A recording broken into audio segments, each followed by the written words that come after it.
হাসপাতালের ভেতরে সিকিউরিটি দেখেন, কিন্তু খুব আমরা দেখলাম যে সিআইএসএফ এর কেউ তারা ছিলেন না এখানে, একমাত্র কলকাতা পুলিশের আধিকারিকরা তারা গেট আটকে দাঁড়িয়েছিলেন।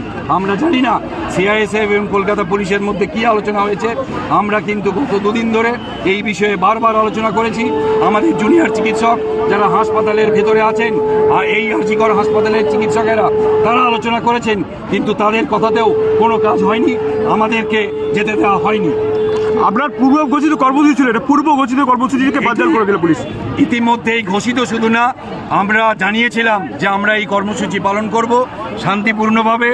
আমরা কোনো ফেস্টুন, কোনো ব্যানার, কোনো রকমের কোনো স্লোগান ছাড়া আমরা হাসপাতালে নীরবে একে একে যাব, ধীরে ধীরে যাব এবং প্রতিকৃতিতে মালা বা মোমবাতি বা কেউ হয়তো তাকে প্রতিকৃতিতে জড়িয়ে ধরে একটু কাঁদবেন করে আমরা ফিরে আসতাম।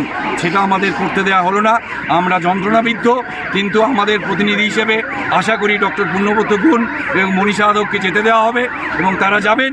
তারা আমাদের প্রতিনিধি হিসেবে, আমরা অভয়ার পরিবার, আমাদের প্রতিনিধি হিসেবে আমাদের পরিবারের লোক একজনও যদি এটা করতে পারে, আমরা অন্তত একটু আমাদের কষ্টটা কম নিয়ে আমরা বাড়ি ফিরব।